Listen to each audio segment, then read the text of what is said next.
What's up, Royal Spartan Tribe? This is Royal Spartan 125, back for yet another great reaction. There is something on the moon. This is by Bedtime Stories, and great channel, has some great stories on it. Amazing animations, all black and white animations, which make them even more creepy as far as I'm concerned. My blinds are open, it's sunny outside, and I'm keeping it that way. I've just watched that scary creatures that are extinct video not long ago. I had to go and look at some kittens and some puppies and yeah, to recover from that one. And here I go and do another scary one. I swear, man.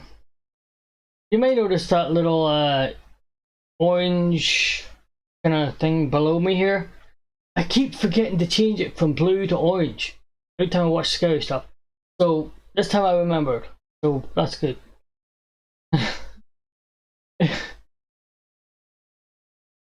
I will leave links in the description below for this original video and this channel. Don't forget to check out my other links, including my donate link, because any spare money you have, I know it's cringe me asking you this, I hate doing it, but if you feel inclined, please help me out. There you go. I'm begging. I'm begging for money. God, it's come to this. Okay, so let's jump in.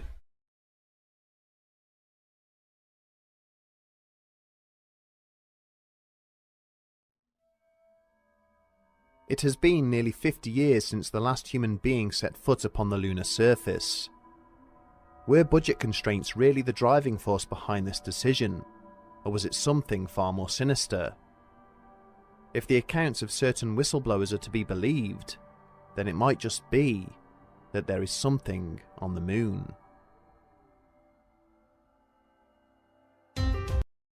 You think of anything scarier than going into space, finding something up there that wants to kill you? I mean, that would be scary enough on Earth. Up there, where no one can hear you scream? Fuck no.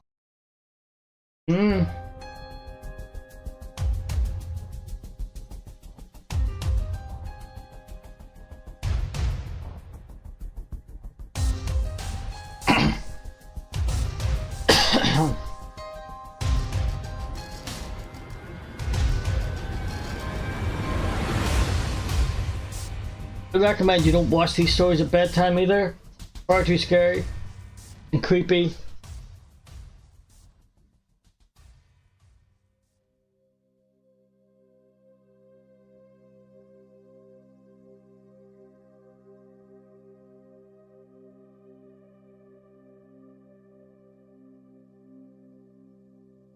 History tells us that between 1969 and 1972, American astronauts completed a total of 6 successful landings on the surface of the moon. The last of these missions, Apollo 17, concluded on the 19th of December 1972, when Eugene Cernan, Harrison Schmitt, and Ronald Evans were recovered from the Pacific Ocean by the crew of the USS Ticonderoga. But despite a further 3 Apollo missions having been planned to follow on from this, no other manned expedition from any nation has since taken place. The official justification behind this sudden reversal in NASA's lunar exploration program was a shift in both the financial and political landscapes. At the height of the Cold War, America's victory in the space race, being the first major power to achieve a successful manned landing, provided Richard Nixon with the prestige and propaganda he needed over his Soviet rivals. But the overall costs of the program had rocketed from an initial estimate of $7 billion to well over 20, and this huge expenditure proved difficult to maintain. The technology available at the time only allowed for a period of mere hours on the moon's surface on each occasion, and with no natural resources or significant scientific material forthcoming from the first few trips, NASA found it impossible to secure the funding needed to carry out what remained of their program. With the landmark victory now achieved by the Western powers, Russia's passion for space exploration also cooled, and as subsequent missile treaties limited any further advancement in the field, dreams of a lunar colony were slowly relegated to the pages of science fiction. So in other words, our own insecurities and fears of other countries more or less limited us to the Earth.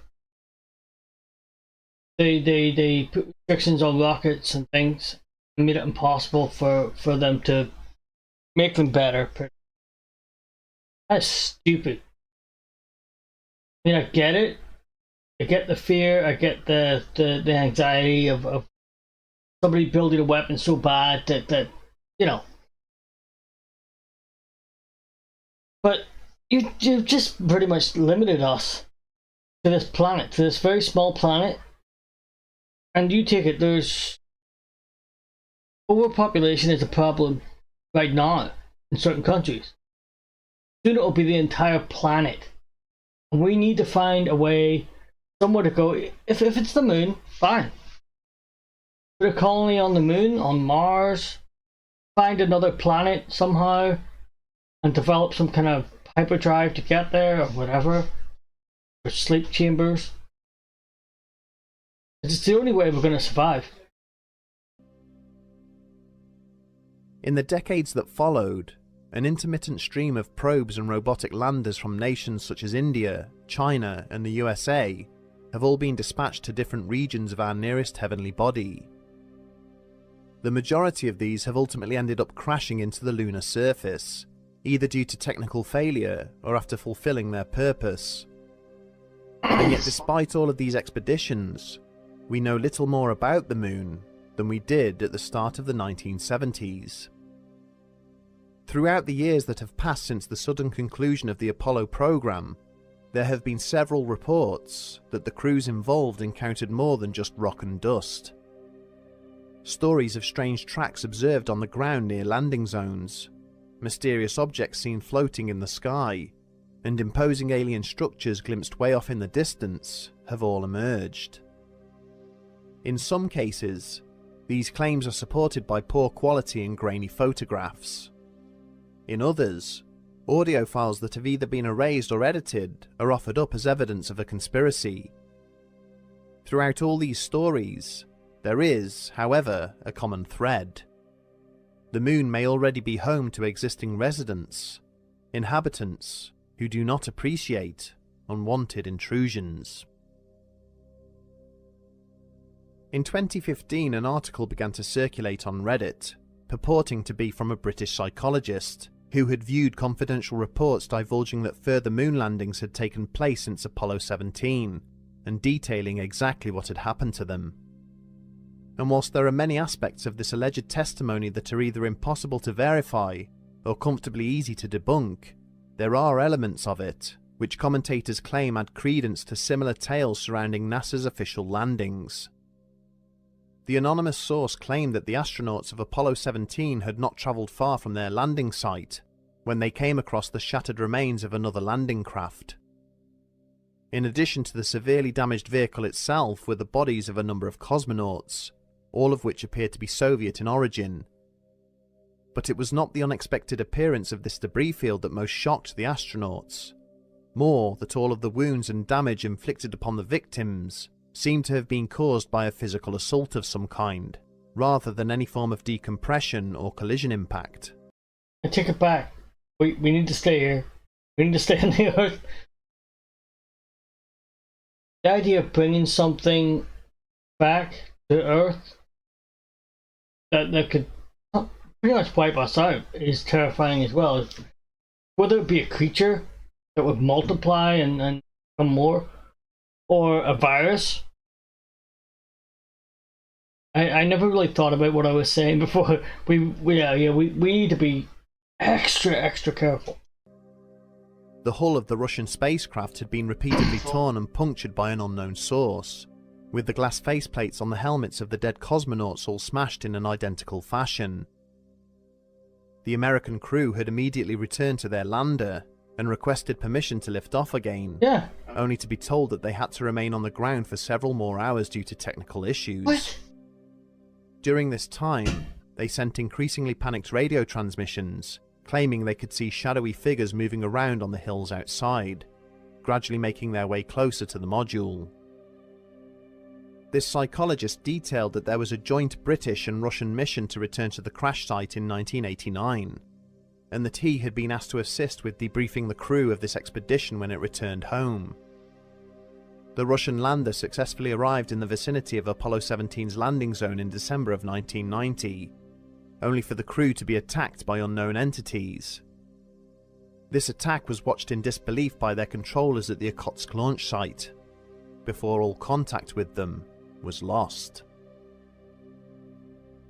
Is the surface of the moon littered with the remains of previous landings, the existence of which has been covered up by the nations who secretly dispatched them there? There is evidence that Russia has yet to disclose the full extent of their endeavours in this direction.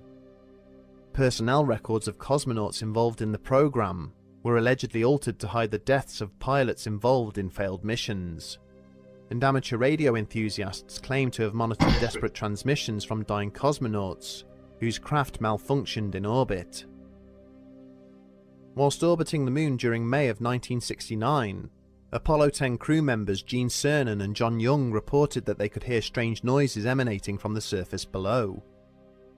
This phenomenon consisted of an eerie whistling sound, which the two men described as outer space music.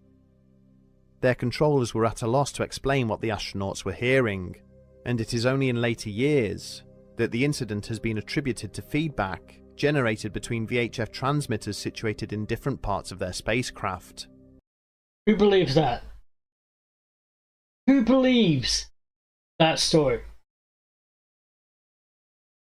Something sounds kind of fishy, that the astronauts have never heard anything like it before, and yet they're saying, oh yeah, it's just interference.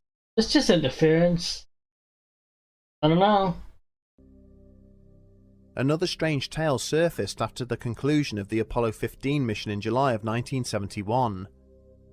Transcripts of radio transmissions which took place whilst crew members David Scott and James Irwin were outside their lander reveal that they stumbled across what appeared to be vehicle tracks at the base of Mount Hadley. They described these impressions as linear, running from east to west, and totally uniform in nature. And yet, one of the most defining features of Apollo 15 is that it was the first expedition to be equipped with an experimental lunar rover. It is, however, the claims that the crew of the iconic Apollo 11 mission reported multiple sightings of unidentified spacecraft and structures on the moon that have most captured the imagination of conspiracy theorists. The first of these encounters was reported only 3 days into their mission, when Commander Neil Armstrong requested clarification of where the third stage of the mission's Saturn V rocket was in relation to the main vessel. After a 3-minute delay, he was informed that the Jettison rocket housing should have been situated 6,000 miles behind the lunar module, which was still travelling away from Earth and towards the moon.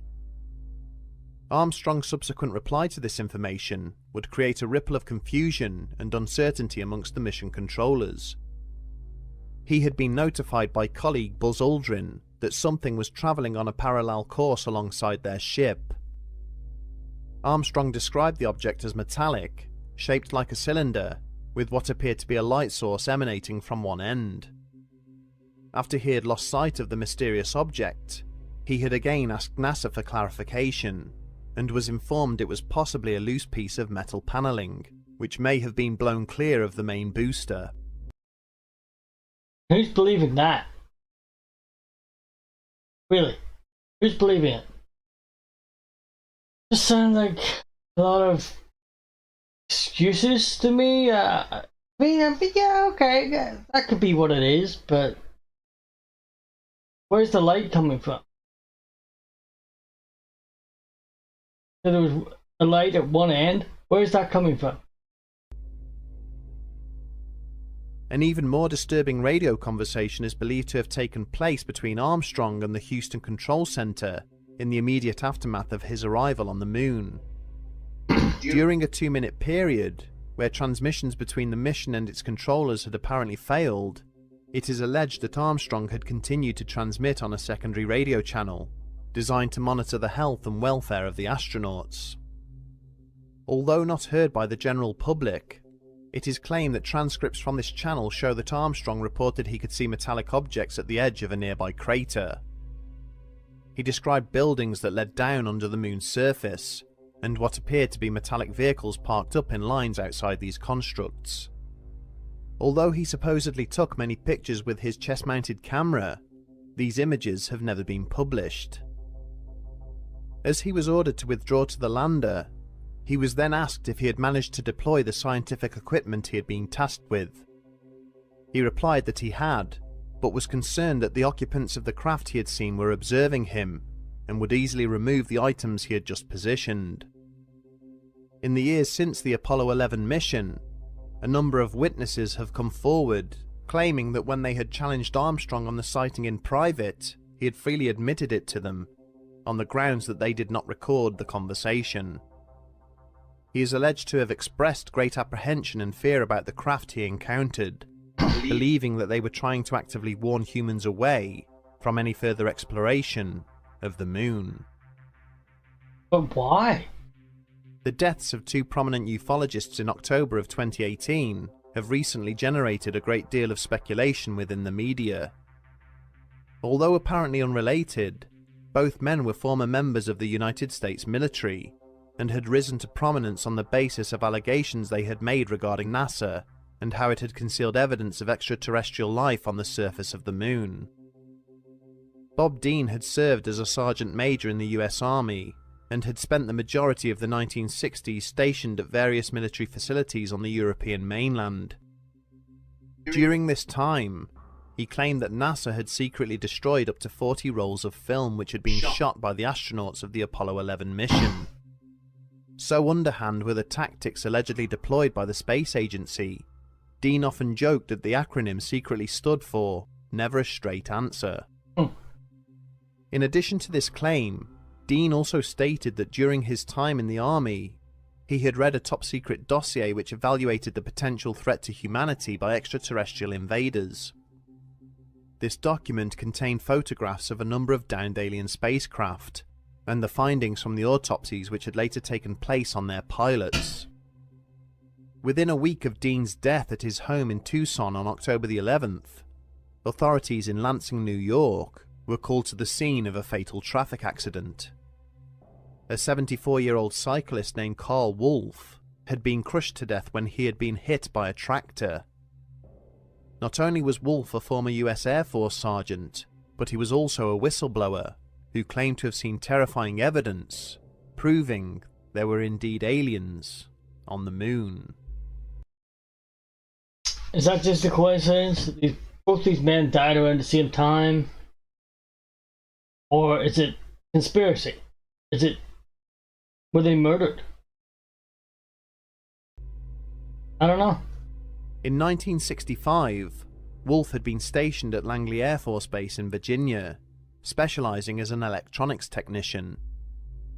His primary duty was the evaluation and repair of various photographic systems which had been deployed by the Air Force during the Vietnam conflict. But one day, he found himself temporarily reassigned to NASA's Lunar Orbiter project. Wolf described how he reported to a nondescript hangar on the far side of the base, which was largely occupied by scientists and translators dressed in civilian clothing. He was led to a room where he met another airman, who explained that NASA was having issues producing photographs from the most recent lunar mission, as one of their developing machines was malfunctioning. Having worked with his colleague to locate and rectify the fault, Wolf was amazed to see a series of images from what appeared to be the lunar landscape, complete with a whole city of mysterious alien structures. He described having seen towers, domes, and mushroom-shaped buildings, all allegedly situated on the dark side of the moon. The NCO had been stunned by what he had witnessed, and had fully expected that he would be hearing about the discovery on the evening news. But as weeks turned into months, he eventually realized that the government had no intention of revealing the existence of the alien city to the world. In 2001, along with 20 other former servicemen and intelligence officials, he finally went public with his story. So what do you think? Go down to the comment section below if you've got the far end of the video and let me know, what do you think? I mean, it all sounds kind of crazy, doesn't it? It all sounds like, you know, conspiracy theory, nut jobs. I don't know. It could also be true. We don't have enough evidence, that's the thing. Because they keep destroying it, apparently. Certainly, many photographs sent back by probes in orbit around the moon show some interesting anomalies, with lights appearing in craters and the apparent depiction of unnatural structures, some of which are several miles high. What? There are also those who assert that the moon may not even be a natural satellite at all, at least not in the most conventional sense. Some commentators believe that the surface of the moon is merely an external shell for something far more sinister, such as a space station or gigantic alien spacecraft. It's the Death Star. They're disguising the Death Star, hide it from the rebels. Only explanation. Sorry, couldn't help myself. The claim is similar to that of the Hollow Earth theory, whose supporters believe that there is a vast network of tunnels and caverns under the Earth's surface, which humanity is unaware of. As evidence of their claims, hollow moon theorists point to data produced by seismometers which were left on the moon's surface by each of the Apollo missions. Between 1972 and 1977, these instruments recorded a series of geological movements underneath the lunar landscape, all of which varied in scale and intensity.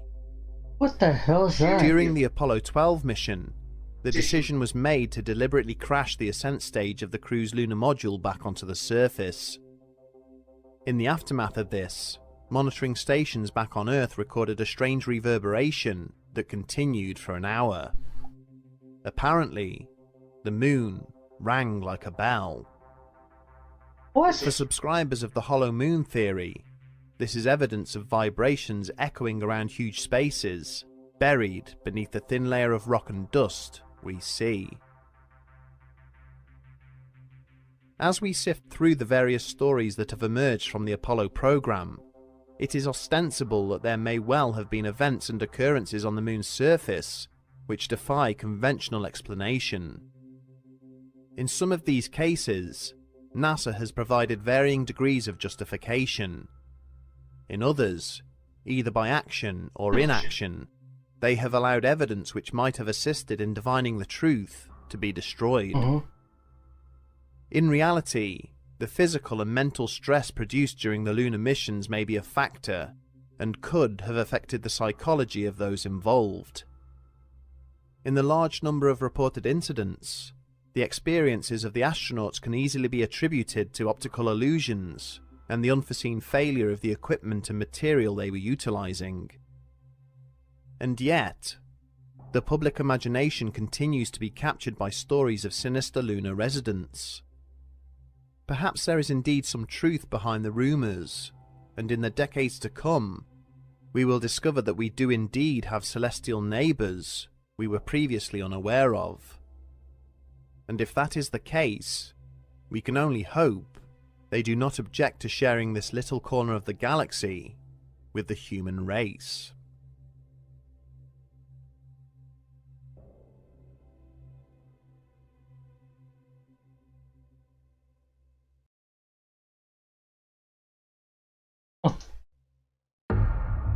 It's the end of the video. Okay, if you like my reaction, don't forget to hit that like button, subscribe to my channel because it helps me out, share this on social media, that also helps me. Now I'll say this to you right now. What do you think? Okay guys, what do you think? Do you think this is conspiracy? Do you think this is a conspiracy that NASA is lying to us, the American government is lying to us? all the main governments of the world are lying to us, and there's something up there? Or do you think that it's all just, human imagination and lies? I don't know. I mean, part of me wants to believe it's all true because I don't want to be alone in the universe as a race. The other part is terrified at the idea of what might be out there waiting for us. I'll say this. If there is something up there, they've been there for a very, very long time. As far as we know, from what, like the 60s? The late 60s? And they've probably been there a lot longer than that. And yet they haven't harmed us as far as we know. So the idea of them wanting to hurt us, maybe as long as we stay away from the moon, they'll leave us alone. I don't know. Let me know what you think in the comment section. If you liked my reaction, don't forget to hit that like button. Subscribe to my channel because it helps me out. Share this on social media because that also helps me. And until the next video, I am out of here.